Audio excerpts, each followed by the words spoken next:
Good morning. I'd like to say hello to everyone. I'm from IESA, and I'd like to share our recognition to Bénédicte Miyamoto, who has organized this conference with the Université of Paris-Sorbonne Nouvelle. And we're so honored to partner with the university and with all of you today.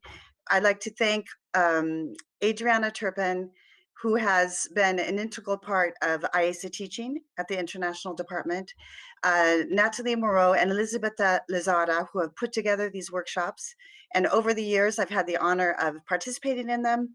And the students have had access to the information and have been enthusiastic about the research and have worked with all of these professors in the past with their thesis work. So I'm very happy to be here today, and I'd like to thank the speakers. I'd also like to thank the chairs, so Christine Zemula and Charlotte Gould for chairing the sessions, and I'm very happy to be part of the research sessions today. And so thank you very much, and I guess we can go to Elisabetta, who's going to start the conference. Thank you very much, Cynthia. Good morning to everybody from London. Good afternoon or good night, as we have presenters and participants spanning the 5 continents. I would like to thank today Cynthia Cervantes and IESA for virtually hosting the second day of our 6th workshop in Paris. Too bad, unfortunately, we cannot be there together at IESA in Paris, but we look forward to hopefully being back there in person. What a nice place to be. This morning, I have 3 important announcements to make to you. When back 4 years ago, Adriana, Nathalie, and myself, we conceived researching art market practices from past to present and tools for the future. We started it as a multidisciplinary scholarly community of lively reflection and discussion on art market research and the methods that each disciplines, economics, art history, management, philosophy, just to name it, but other in a mutual dialogue and exchange. The reflections and discussions that take place and corresponding tools are multi-layered. You had various examples also yesterday of it. For instance, how an historic perspective on the perpetual issue of fair and equitable remuneration of artists and correspondingly attempts the practice new stand and deal with an extremely current phenomenon such as NFTs and tokenization on the industry of political or groups of interest on the art market strongly emerged yesterday. It emerged, for instance, perspective of freedom of tax and tax relief of art transactions as art sales, loans, and donations. It also emerged through the presence or coexistence of outsiders in the market. You can name the outsiders market or less important objects, or you can name them non-mainstream artists financing their artistic practice through alternative channels, such as crowdfunding, competition with mainstream artists. Role in that. Adriana will also touch upon that from the perspective of art historian. As we know, our growing interdisciplinary community regularly meet at our international workshops series. I'd like to remember the previous 5 in respectively Montpellier, Utrecht, London, Rome, and Ljubljana. 3 years. And here is my first announcement. We are already working on the 7th workshop to take place in the next semester, to be announced soon, so stay tuned. National workshop series is intended as a geographical itinerary that emerge us in different aspects of the art market research, and how these aspects can be methodologically dealt with by each discipline and together. At each workshop, we examined respectively the aspects of collectors, artist careers and entrepreneurship, development of new markets, communication strategies, art market legal structures, and now financial structures and practices. From 2 years ago, the discussion and reflections of the workshops, and with them our art market project, further developed in an international peer-reviewed editorial project supported by an international interdisciplinary editorial board. And after a first call for contributions, it was contributed by a selected number of international scholars. And here is my second announcement. Today, I'm very happy to present the first book that originated from our project, published by Routledge. Let me please share with you the link to the book. And different price options are available and others to come. In this book, you will find interesting contributions to the first 3 topics of our workshops, namely collectors, artist careers and entrepreneurship, and the formation and development of new markets. Some of the contributors are present today and were present yesterday, some of them as presenters, others contributing to the discussion. So it would take me too much time to name them all, but we would like to thank them all for their contribution. And finally, announcement, we are ready on the launch to the second book that will cover the topics of workshops 4 to 6, namely communication strategies, legal structures, and financial structures and practices. So stay tuned and expect further communication from us. Now the floor is to Adriana. Thank you.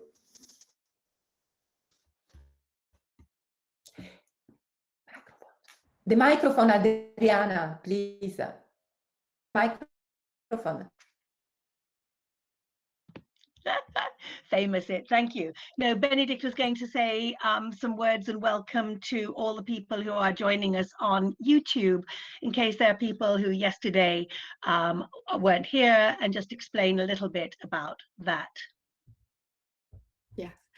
So for everyone on the YouTube live, since we cannot see you, you cannot interact with us either with video or with microphone, we really ask you to use the chat so that we can relay your questions at the end of each session. Each of the sessions are going to go traditionally in our workshop in the following manner. The 3 panels will give their papers, and then it's question time. We give the opportunity to the panelists to first speak together. We work with pre-circulated papers, so they will interact. Then we take the questions from the workshop inside the Google Meet, the people who are part of our workshop. And then we'll take questions from the chat on YouTube Live. Any of the questions that you put up, the panelists will be very happy to keep on answering them afterwards and build bridges with you. So do feel free to use the chat. Thank you very much. Right. So it's my great pleasure to again welcome you and in fact introduce our keynote speaker for this morning, DorothéeWimmer. And this takes us back again to one of the aspects of the workshop that has been important from the outset, and indeed the title, Researching Art Market Practices from Past to Present. So yesterday we looked very much at the contemporary market, although there were references to the importance of history, and we explored one historic event from really the deep past. But today we're going to further that with our keynote and then the first session. And then today we're also going to take the idea of the financialization of the market, perhaps away from the core finance section, if you like, which I must admit for those of us who are art historians was a lot of information, a lot of work, and a lot of note-taking. Certainly plenty to be thinking about over the next few days and weeks, and reading to follow up. But today we are going to look at other areas of the financial structures when we look at museum practices, and indeed at intermediary strategies, and finally sort of some thoughts about economic valuation that take us further than finance. So we're really looking forward to an exciting day today as well. It's going to have a hard time to compete with yesterday, but I'm sure it will. And now, as I say, it's my enormous pleasure to introduce DorothéeWimmer to you. She's the director of Forum Kunst und Markt, which she founded in 2012 with Benedikt Savoy and Johannes Nathan at the Technische Universität in Berlin. And she's well known as author on I think particularly 19th century art markets, but she is also the co-publisher of the peer-reviewed open access journal for art market studies. And again, I can put that link into the chat for you. As a researcher into art market and collecting from 1900 to the present in Germany and France, we're going to take advantage of that. And today she is going to take us into detail with a fascinating topic: art as a subsidized asset class, tax politics and art collecting in Berlin, 1871 to 1933. Dorothée, thank you so much. And if you could share your slides now, and if you can't, I can help you present, but we're hoping you will be able to upload your slides on the present now.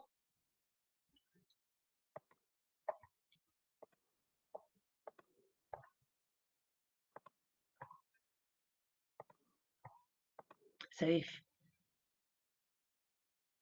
there we go, wonderful. And I will turn off my microphone. Thank you so much.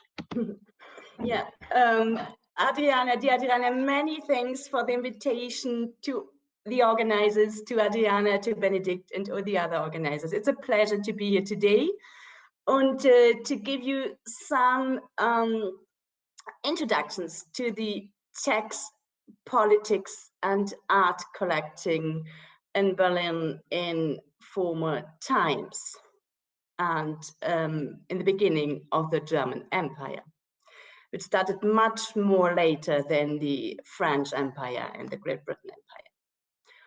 Prompted to examine the relationship between tax politics and art collecting from a historical perspective, scholars of history tend to quickly turn their gaze to the United States.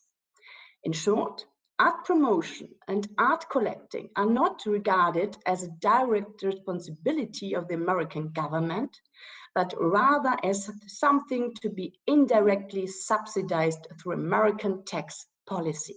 In other words, by tax exemptions that apply to museums and not for profit organizations. We have listened to it in a contemporary way yesterday. Income from capital, a significant resource considering the large endowment funds held by many American museums, is tax-free, as are the net profits obtained from museum shops, with some exceptions, restaurants, entrance fee, tickets for events, and so on. The government has also put in place a number of tax-deductible allowances, cash donations and donations in kind, including the donation of artworks could and still can be deducted from the donor's taxable income up to a certain amount.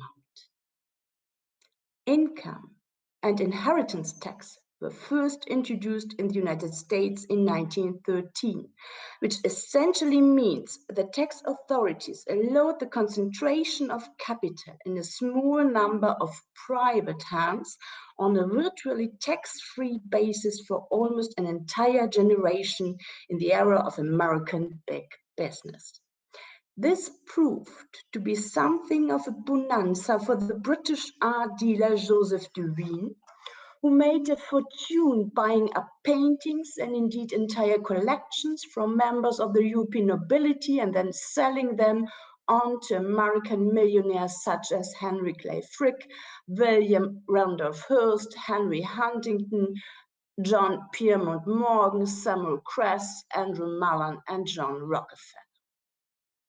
Following the introduction of income and inheritance tax in 1913, encouraged them to donate these works to museums and foundations tax-free. It is interesting to note in this context that Duveen's company, which opened a branch of the company Duveen Brothers in New York in 1886, was mired in numerous legal disputes and eventually sentenced by an American court to pay $1,400 in unpaid duty on art objects, a sum of money that shocked the then fledgling company to its very foundations. The historical perspective of my lecture today, however, is not the United States, but Europe, and in particular Berlin. And my question is the following: was the historical relationship between tax politics and art collecting in Germany, and indeed Berlin? And if so, what did the relationship look like? First, the museum island, the border system, and Berlin's new collection elite. In late 19th century Germany, museum friends associations and the cultural elite of Germany's industrial centers supported public art collections, most of which were incorporated into municipal or federal agencies and governed by administrative experts such as, and you see him here, Wilhelm von Bode in Berlin and Gustav Pauli in Bremen, and so on. Wilhelm von Bode, ennobled in 1914 on the Kaiser's birthday, came from an old and well-established family of civil servants in Brunswick, from the so-called Bildungsbürgertum, the well-educated German bourgeoisie. After completing his law studies, and that's very interesting concerning tax duties, he read art history in Berlin and Vienna and wrote his doctoral dissertation in Leipzig on the subject of Franz Hals and his school. He began work on the Museum Island in Berlin in 1872 as directorial assistant in the sculpture department, becoming director in 1883. From 1819 onwards, he was also in charge of the Gemäldegallery in the Altes Museum, which was known as the Königliches Museum, the King Museum, until 1845. Built by Carl Friedrich Schinkel and opened in 1830, this was the first public museum to be established in Berlin. In 1905, Bode became Director General of the Royal Prussian Museums.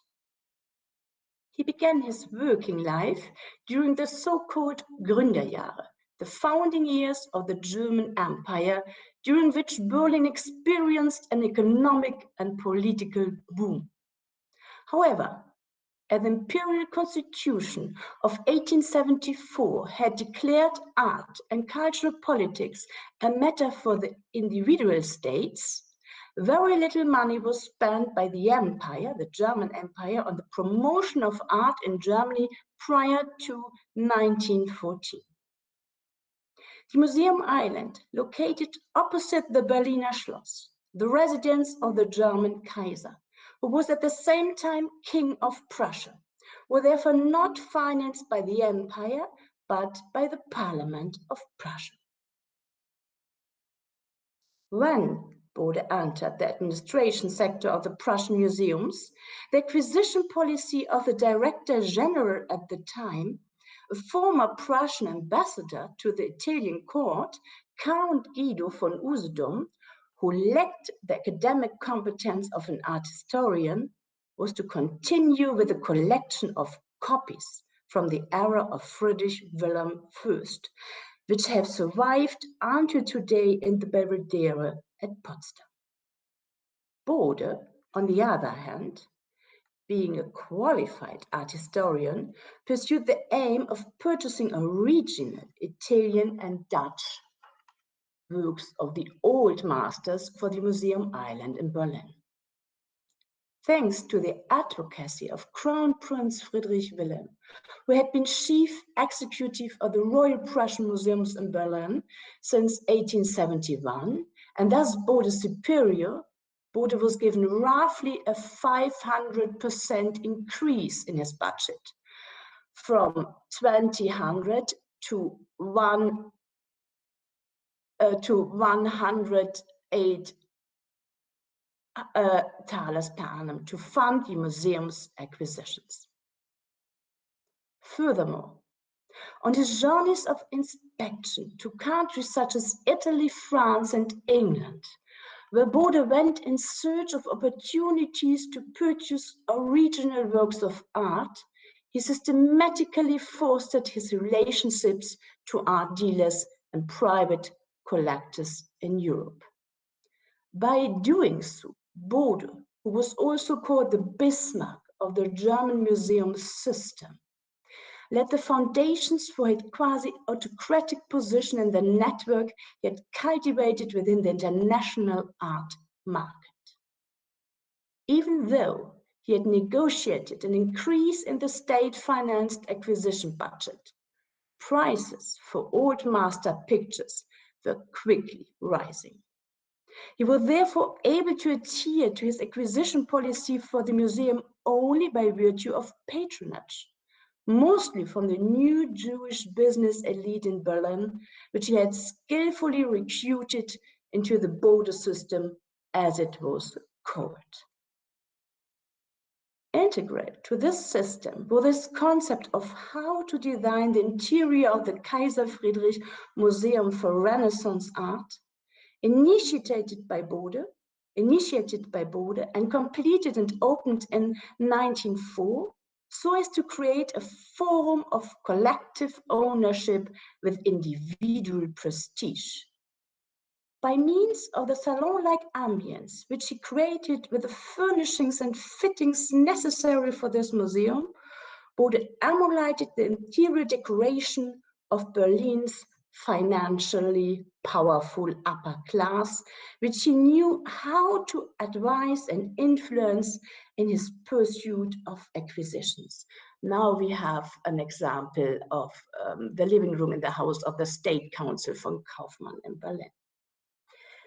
He compiled catalogs and provided expert advice, and he organized also loan exhibitions with others together on the establishment of the private collections, thus considerably increasing the value of the items in those collections by virtue of his knowledge.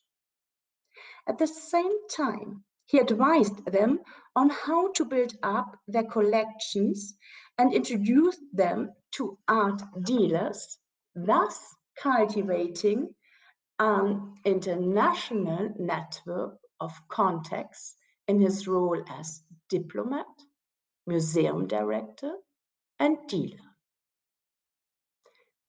In return for these services, he expected artworks to be endowed and money to be donated to develop and augment the collection of old masters in Berlin museums. This form of cooperation proved particularly successfully in the case of the Jewish textile manufacturer James Simon. He donated his Renaissance collection, valued at 500,000 marks and encompassing around 445 works, especially for the opening of the Kaiser Friedrich Museum. Here you can see the house of Edward Simon and his collection. For his part, Bode had helped Simon to build up the collection from the perspective of a museum man and connoisseur. Simon, in turn, endowed his collection on condition that it would be displayed for the duration of 100 years and in a cabinet of its own, to be known as the Simon Cabinet of the Kaiser Friedrich Museum.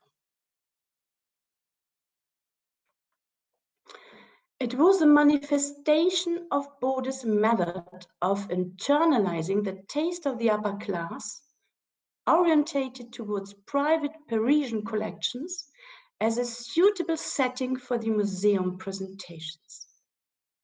He acted in a manner similar to Hugo von Schudi's strategy with Berlin's National Gallery, as mediator between the cultural conceptions of the so-called old elite of civil servants and noblemen, and the quest for social prestige of the new upper class manufacturers, mostly of Jewish origin.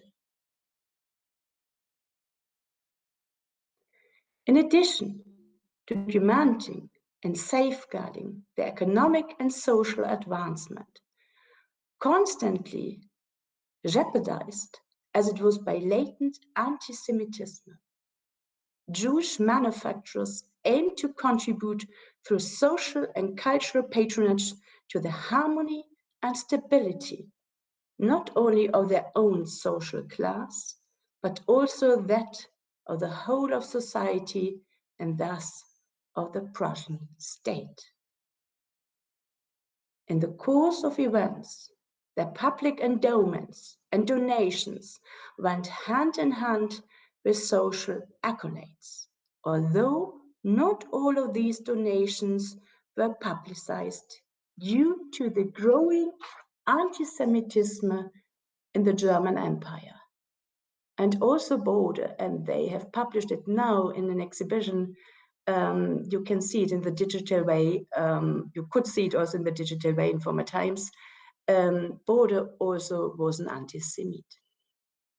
The financial donation of the Jewish industrialist Isidor Löwe, for example, who contributed to the cost of 100,000 marks for the museum's purchase of a Rubens painting, at the same time entitled Portrait of Isabella Braut, remained secret so that people would not publicly associate this gesture of patronage with the ensuing appointment as Councillor of Commerce.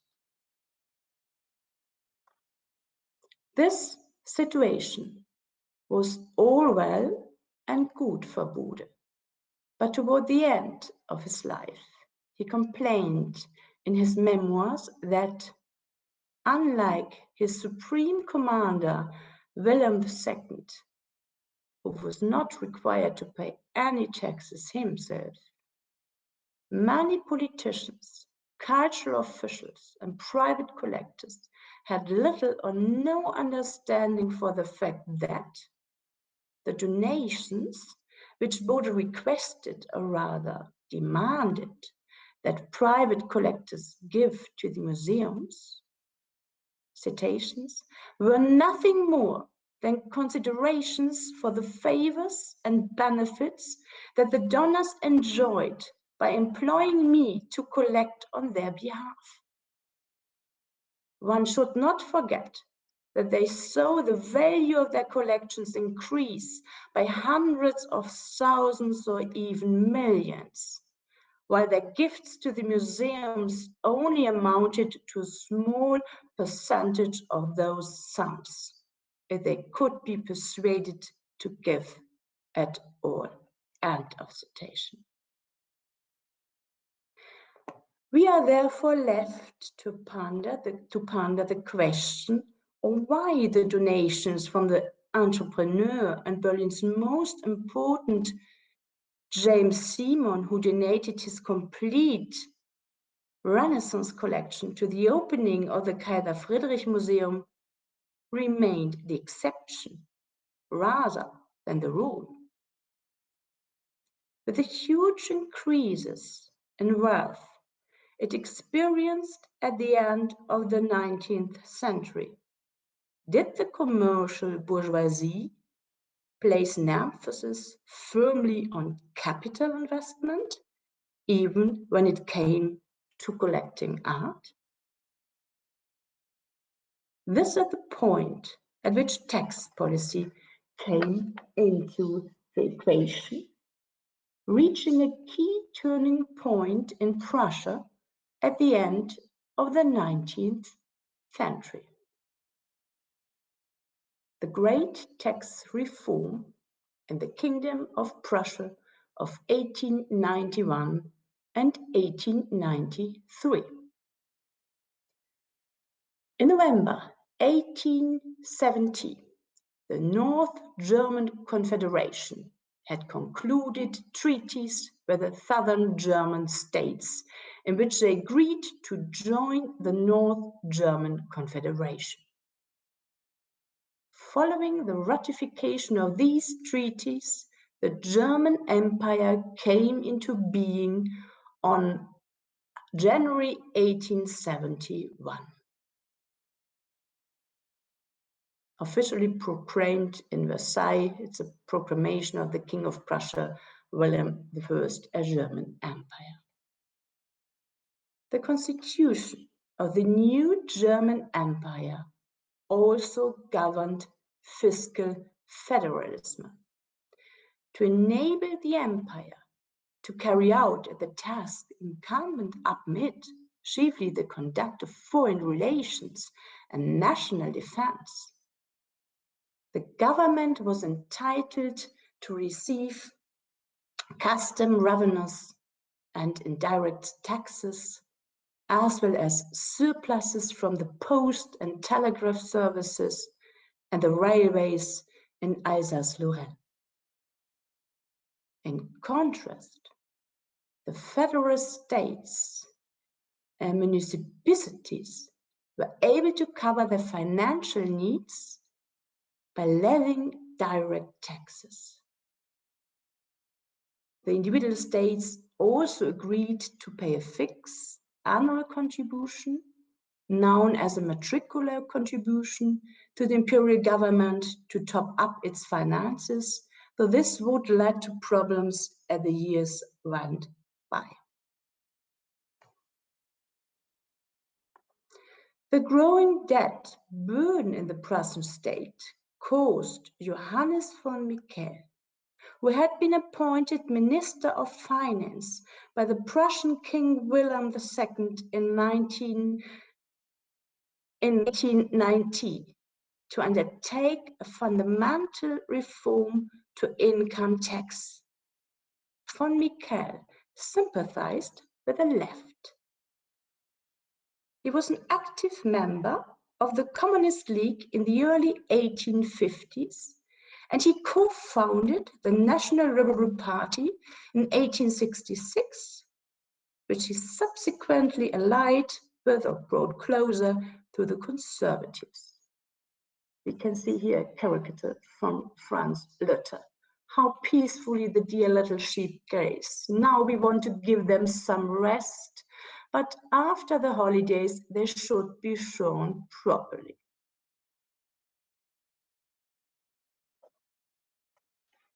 Between 1891 and 1893, von Miquel succeeded in unifying the so-called class and classified income tax into a modern income tax that was also adopted by other German states. You know the situation of the Prussian state and the German Empire and all these federal states inside this empire.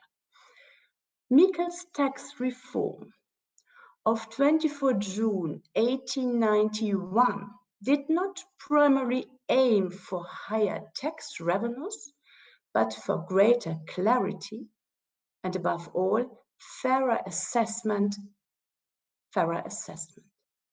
Income tax was based on individual performance and already included basic and child allowances. Another key development was the inclusion of corporations in the tax regime. Payroll tax did not yet exist, and no tax was payable on annual earnings of less than 900 marks. Self-assessments was applied to incomes in excess of 3,000 marks, and this could be checked by the authorities in order to avoid the underassessment that had often occurred up to then. This marked the introduction of an obligatory tax declaration for anyone with an income of more than 3,000 marks. In 1893, the Prussian Minister of Finance succeeded in implementing a wealth tax, a move that had previously been denied him because of his supposedly confiscatory nature. Classed as a supplementary tax, the wealth tax was only applied to incomes above 6,000 marks and permitted the authorities to check the information about the income tax. 1/3 of all tax returns had to be cleared, with 2/3 of those involving incomes higher than 9,500 marks. An independent tax court was established for this purpose in a branch of the highest administrative court, so to try to get more transparency in the tax of the wealthy people. This tax reform carried out in Prussia at the beginning of the 1890s played a key role in helping this modern tax system to gain a solid footing within the German Empire as a whole. There was one exception to the wealth tax, however. It did not cover the assets belonging to each household, such as works of art and jewelry. So these remained tax-free. Did the introduction of the wealth tax in 1893 prompt citizens to convert their assets into works of art and similar items? Against this backdrop, it is interesting to note the failure of the attempt to introduce direct imperial taxes to repay the German Empire's debt, which has primarily involved extending inheritance tax to children's and spousal inheritance.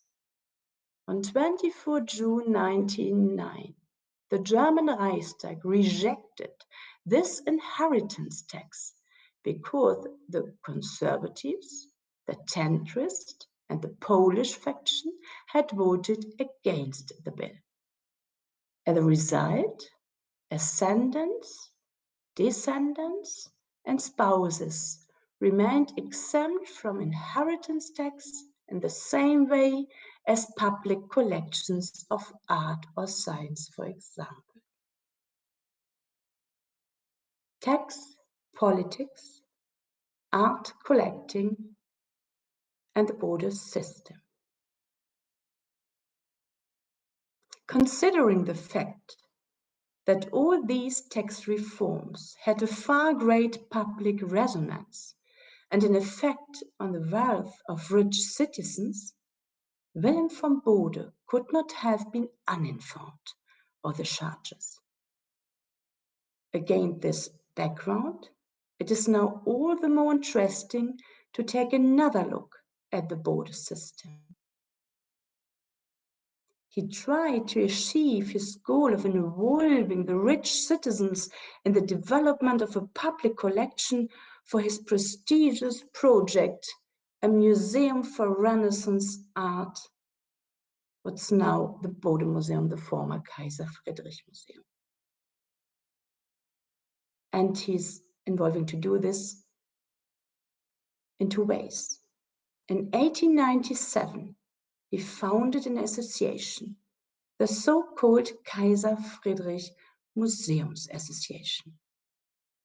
The enormously high annual membership fee of 500 gold marks ensured that the small group of mostly Berlin multimillionaires remained among themselves and participated in the pre-financing of works of art as well as in purchasing of works for the museum.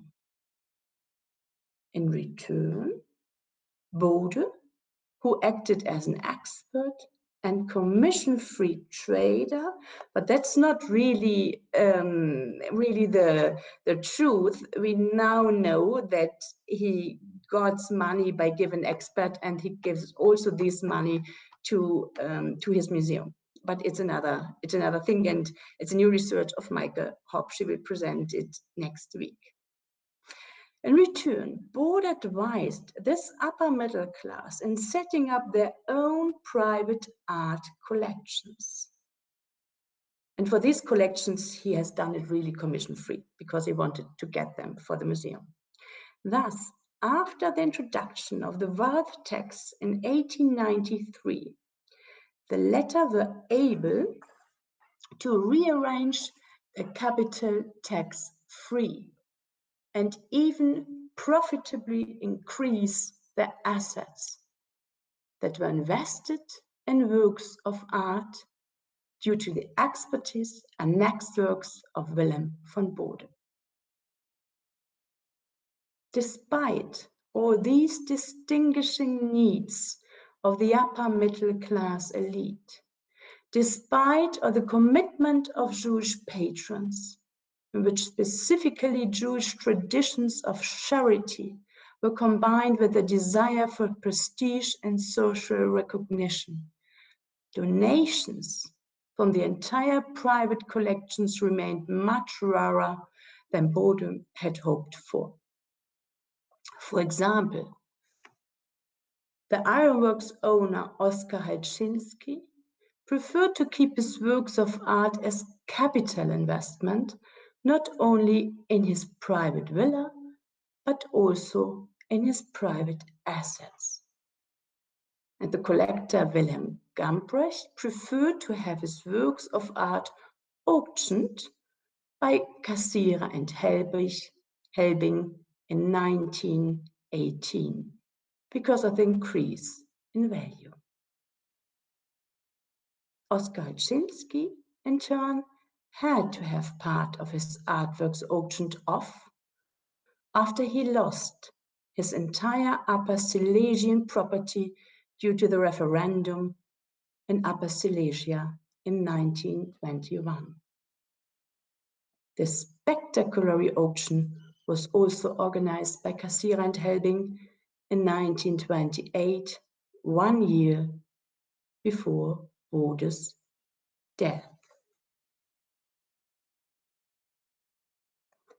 The Weimar Republic and the luxury sales tax.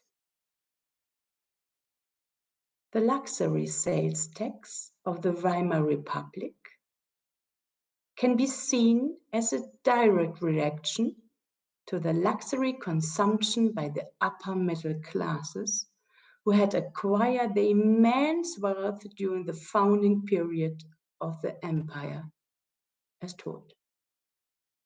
as a result of the November Revolution at the end of the First World War, this democratic form of government replaced the monarchy after the First World War in Germany, with the Social Democrat Friedrich Ebert as the first president of this Weimar Republic, elected by the Weimar National Assembly. But the reality was more complex. Because of the defeat in the war, the Weimar Republic was confronted with immense reparation payment demands, which required new and changed tax laws as sources of cash revenue. These included the German Sales Tax Act, 1.5% tax of 1919, which was supposed to be sweetened for the population due to the simultaneous luxury sales tax of 15%, 1.5 to 15%. This is the difference on expandable goods such as art. But now is coming the lobby politic. Protests by collectors then led to an exemption on studio purchases in 1920, making modern paintings popular and more highly priced instead of the old paintings in the times of in the former times of the Gründerjahr. In 1921, after protests from dealers, works by living artists and exhibitions were also exempted from this luxury sales tax. And in 1926, the luxury sales tax was finally abolished. This luxury tax, which is exemptions, may have contributed to strengthening of the market for contemporary art and modern graphics. You can here see the data analysis by Matthias Gegner, who has analyzed the number of auctions by Paul Graupe with modern graphics and hand drawings. But two financial turbulences were even more drastic in the Weimar Republic than these tax reform. It's the hyperinflection and the world economic crisis.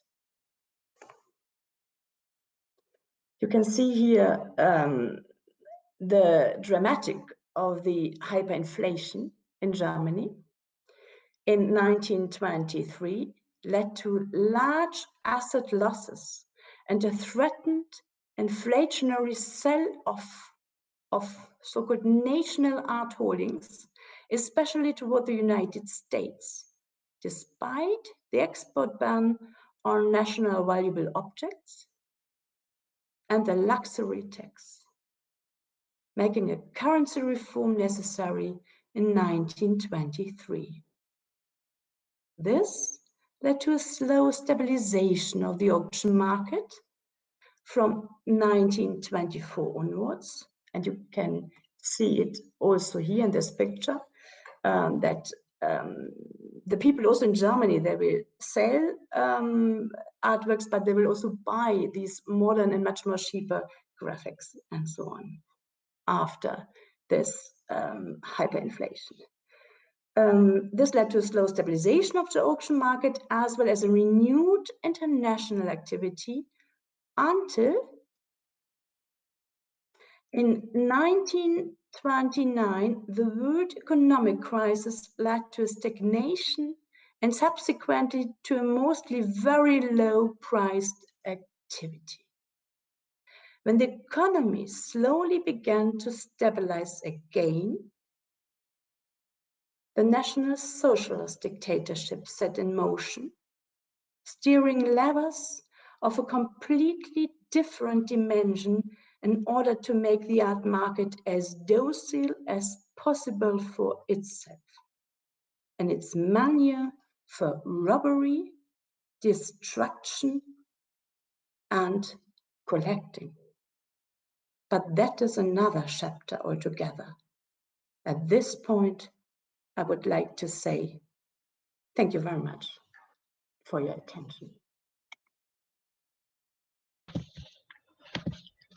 Dorothée, thank you for that very intense overview of a very, very interesting period, and also for reminding us of yesterday's discussions. You brought so many, some of the points made that about the market, such as, you know, the importance of Bode and his networks. I thought also information value, another point we talked about, which was really interesting. Of course, private patronage, you know, which has always been there, still very important, and I think there's probably more to pick up on that. But fascinating to see how they were looking at art indeed as an asset in a sense.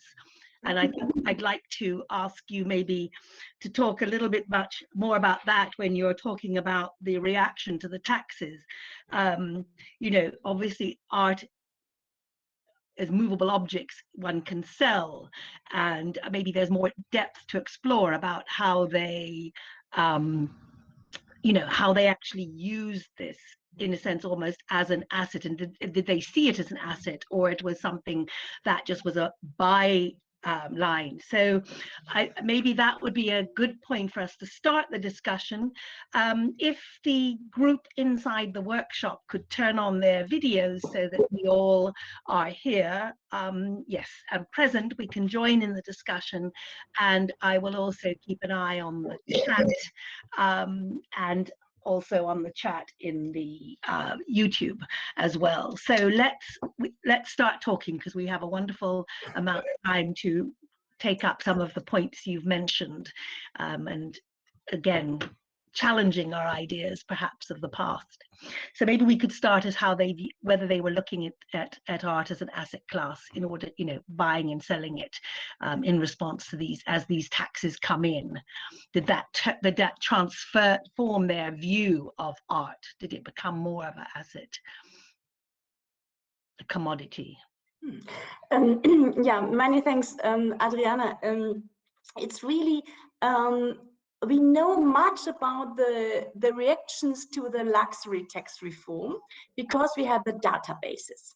We have the databases because of this fantastic German sales project, which started with the National Socialist time, and it, you know, it was together of the Getty and a German institution, the Heidelberg University, Maria Effinger, and the Berlin Bibliothek. And they have done these these auction catalogs, and Maria Effinger also in the next steps the journals, art journals in Outmix.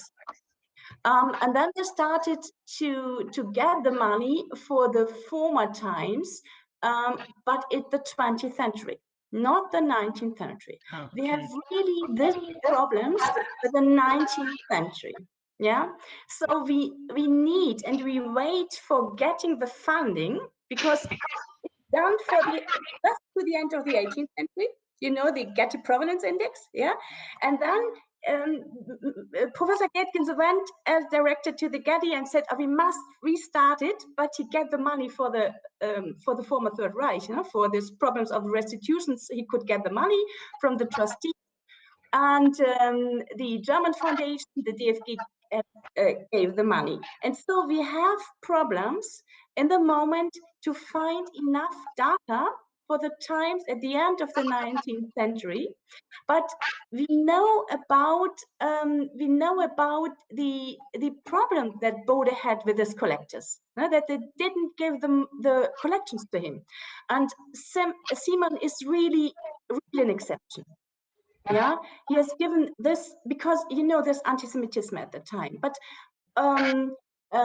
but he's really an exception because he wanted to be an art historian, and he was a little bit more independent than afterwards. And Neville Rowley, now the curator, is saying that I think he's right, that perhaps also the death of his third child led him to decide to give his collection to a public domain. Yeah, but we know that most of the other collectors they gave the collections to they let it in the family as an asset. And when I look to these tax documents, I have seen these that very congruent each to other at the time. Yeah, 2 years before the foundation of the Museum Association, they have done this tax reform. And so when you have a lot of money, you try to put this money, yeah, to art objects. Yeah, and Bode, he was very, very near, very close to the politicians. Therefore, he had the name of being a best man. So we need of having more data concerning our journals, but we have these instruments, and we know a lot more about Bode after the in the 20th century, and there we know in the moment much more, and it will be much clearer that he was really a part of giving experts and so on in also a more art market dimension. Yeah, that it was much more combined, the politics and Bode, and that we can think, and the historians do it much more than the art historians, that we can think collectors as people who want to have assets also in former times, because it's not the bourgeoisie, it's really people who get a lot of money in a very, very little time. I want to avoid taxes. Yes, a very common human nature. So did most of these collections then pass to the children? So they were not. It depends, because I've tried to give you a line of the time. We have this very time of the First World War. Then we had this First World War. They had problems with their assets. Yeah, so they had problems after the First World War. We had this financial crisis. So most of these collections after time were auctioned. Yeah, and then they were not taxed before the wealth tax, before the luxury tax. No, then they were auctioned in times where they, and I've given you this example at the end of the of the First World War, who has given his collection to Cassira and Helbing, who started with this auctioneer, who were really auctioned together after the First World War. It's very interesting. Yeah, in the former art history, they wouldn't say, they wouldn't talk about this relationship, but it's a really, because of the German sales, we know all these catalogs, we have them, and it's fascinating, yes, to see that they give the collections sometimes to get the money, yeah, because they now have the Weimar Republic. It's for them, it's awful, yeah, to have this republic, social democracy, and not this former German empire. Yeah, for these upper class people, it's really like the Communist Party. Yeah, at the end of the Weimar Republic. Yeah, so they gave it to auctions because there was an increase of value of these artworks. Yeah, that was fantastic for them. And sometimes in the 20s, they were not gold in the 20s. Yeah, they had to do this just to get money. Yes, they were really because of the financial situation. I've told about Olczynski at the end. Yeah, very fluctuating, very, very interesting. Now, I'm sure there are some of the economists in the group who have questions or comments that they would like to make to you or add. Is there anybody in the workshop or anybody in the... Nizam has her hand up. Oh, good. Sorry. Nizam. Yes.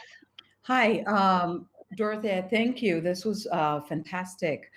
I heard a talk by Thomas Gekens at the Getty, and he was talking about the American influence on Bode, that Bode went to the United States and met with JP Morgan, and that some of his techniques of getting the wealthy to donate were influenced by the Americans. And I'm wondering if you have information about that, or if anyone is published in English, because I'm dying to read and to know more about that.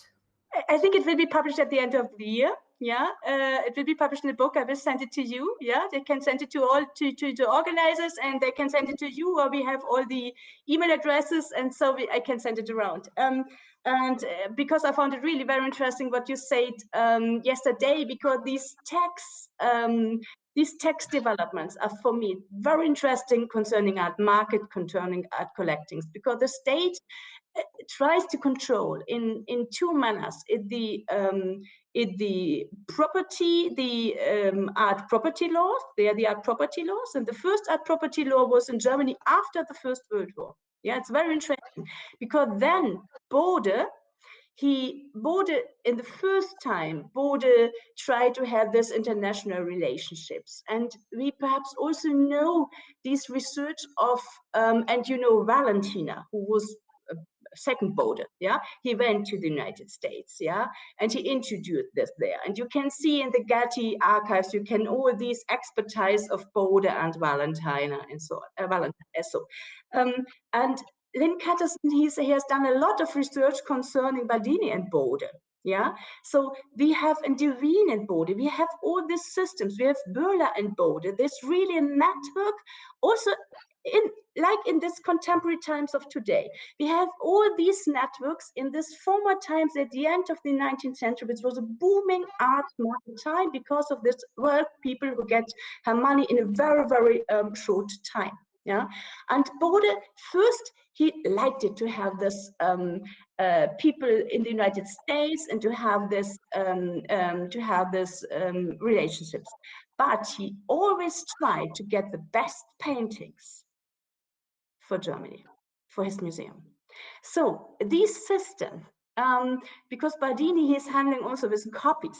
Yeah, this system is not a very Bode is it's also this expertise. A lot of this expertise concerning Rembrandt, they are really no Rembrandts. Yeah, and I think I'm really sure Bode knew it. Yeah, but it gave this expertise to the Americans, like also French dealers. They had they tried to give the best to the Parisian, and then the second to the Americans, who gave more money for this.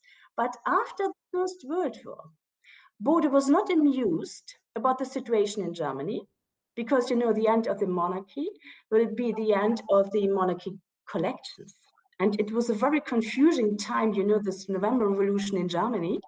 And so he supported to get this art property law in Germany, that the most of the paintings will stay in Germany and not go in American collections.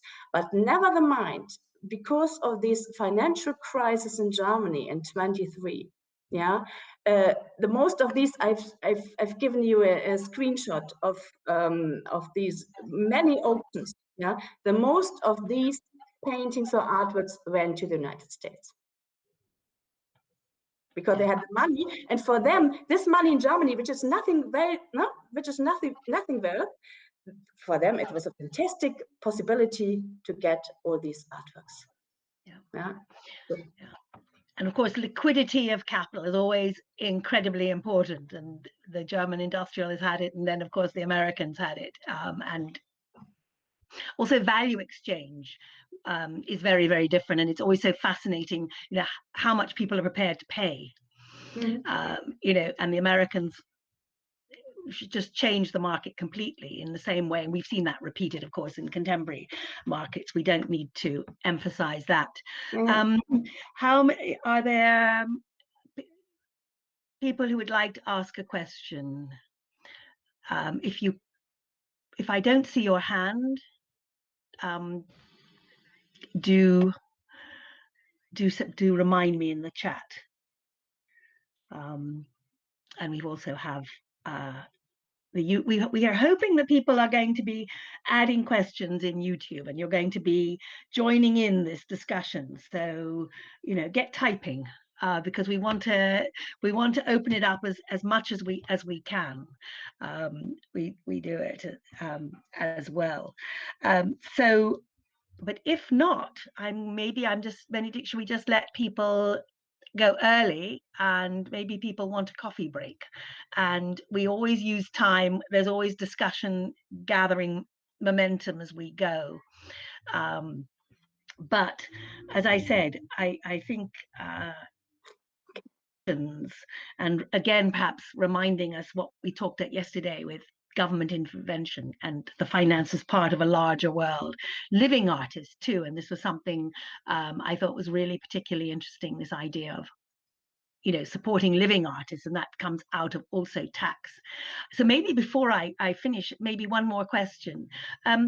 Do you think the government was actually interested in the support of living artists as an act of national pride, as we assume? And do you think these laws also were there to actually definitely encourage it?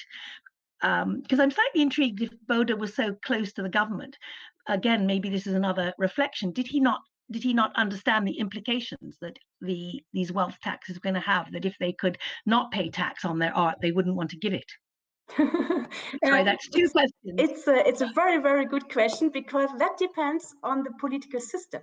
Yeah, just to the First World War, the people who were in this monarchy and in this parliament, but you know, Bismarck was dismissed by Wilhelm II.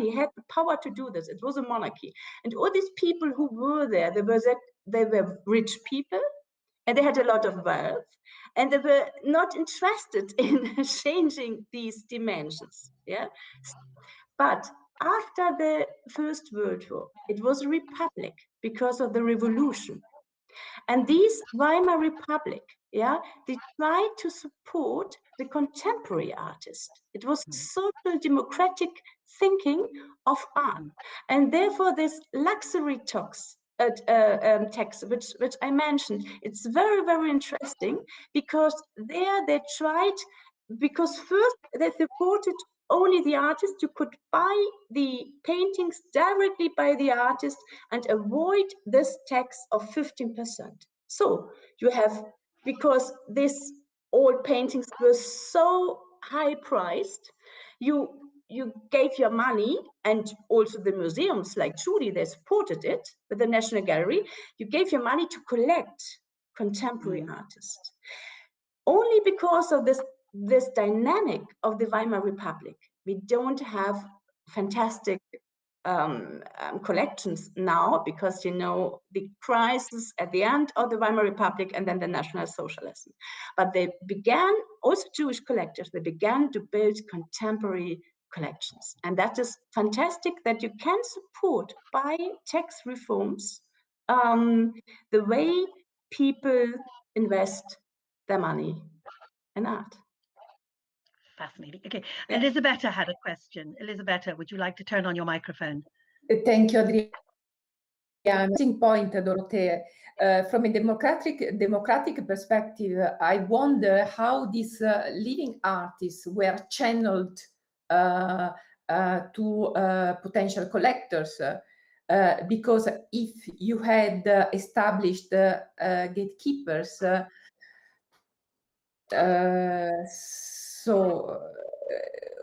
who were actually the living artists benefiting of this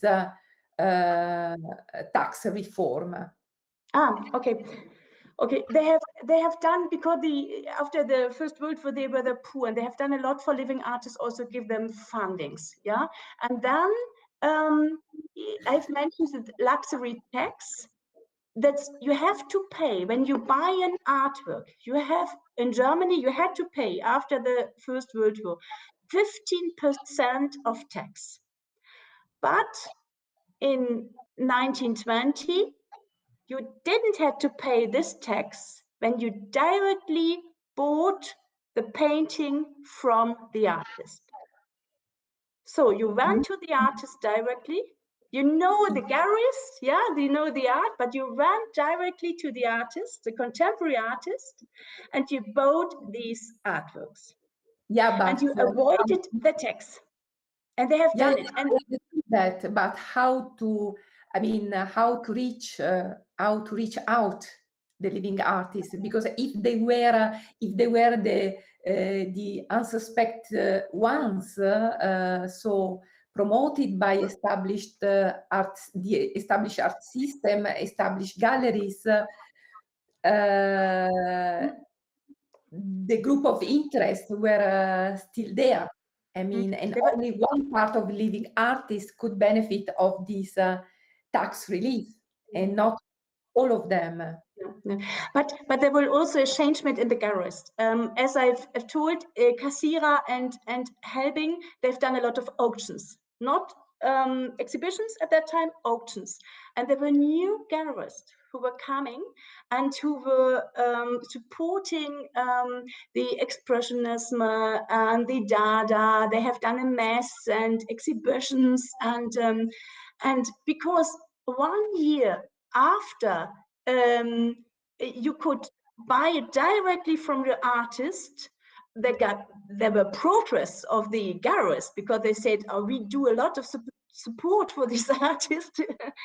You can't avoid to give up the possibility to get money, and you could avoid this luxury tax also in an exhibition.